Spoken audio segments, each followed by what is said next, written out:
I always start my leg day with rolling my feet. Our feet get so tight from standing and walking on them all day long, so I start by releasing them with a lacrosse ball so they'll be able to grip the ground better during my exercises. Once I finish rolling my feet, I move on to rolling the rest of my legs.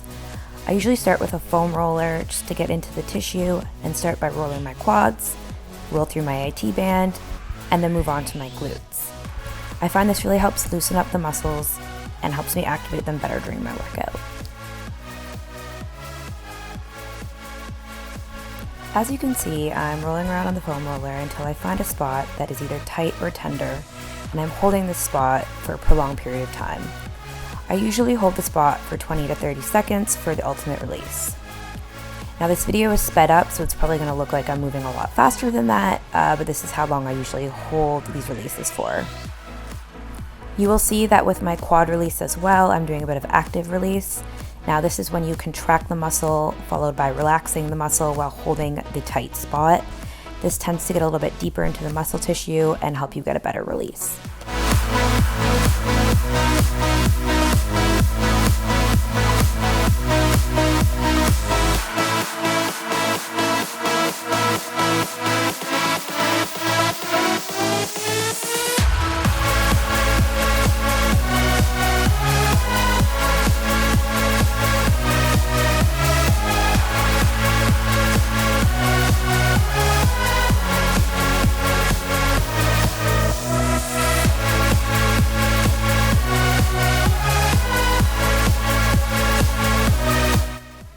Once I'm finished with the foam roller, I move on to the lacrosse ball.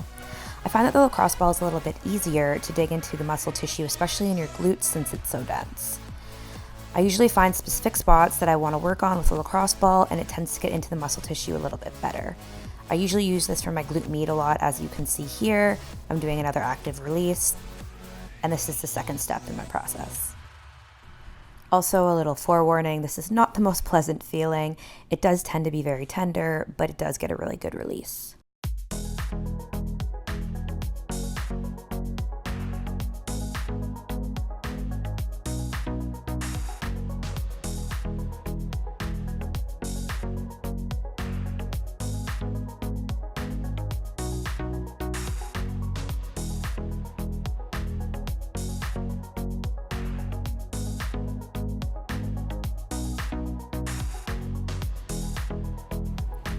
Once I'm done releasing my legs, I move on to my psoas.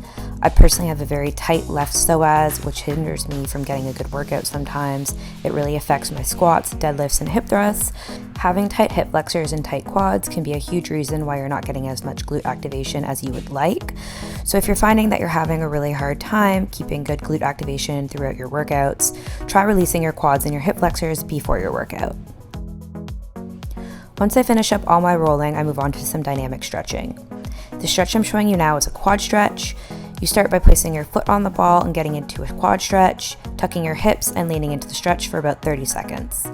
Then you want to push back into the ball with the top of your foot for 5 seconds and release, sitting back into the stretch a little bit further. This is called PNF stretching, and it allows you to get a deeper range of motion on that second stretch. Next, I move into my adductor stretch. I have really tight adductors, so I tend to do this before every workout, especially if I'm going to do squats. Now this is the end of my release part. Now I move on to the activation.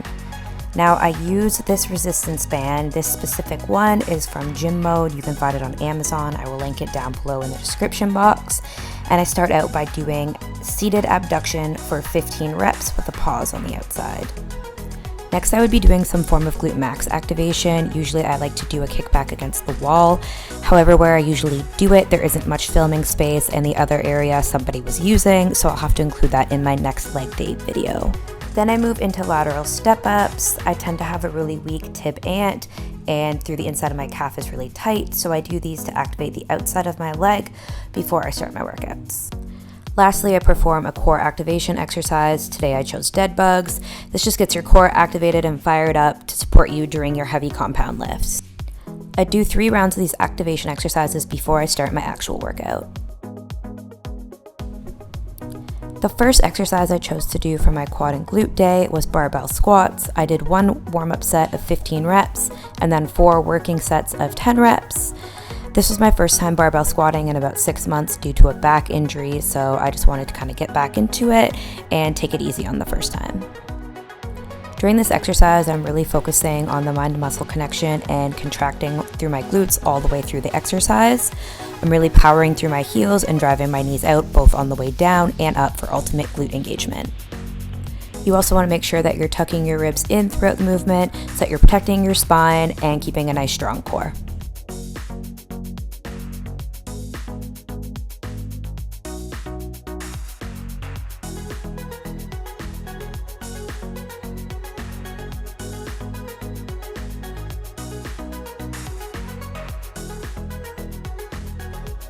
This allows for ultimate glute engagement, and the band just adds extra tension around the knees to help with this as well.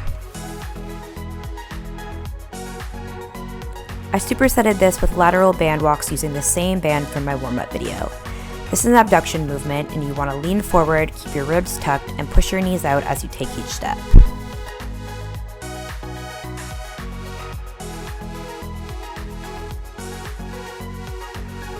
The next exercise I chose to target my glutes and quads was a lateral squat.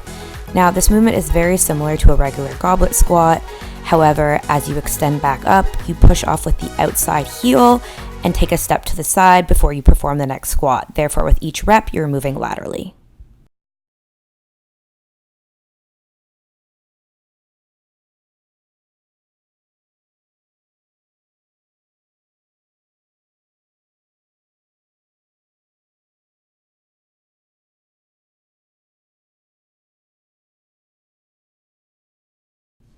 This is supersetted with alternating curtsy lunges. I like to use a barbell for this movement and keeping the weight over my shoulders behind me opposed to at my sides. Because I really want to target my glutes, I'm keeping my weight planted in my heel and I'm sitting back and down with my hips as I lower down towards the ground. My ribs are tucked for good core engagement, and I'm really focusing on my mind to muscle connection so that I'm contracting my glute throughout the whole exercise as I lower down and as I drive through my heel on my way up.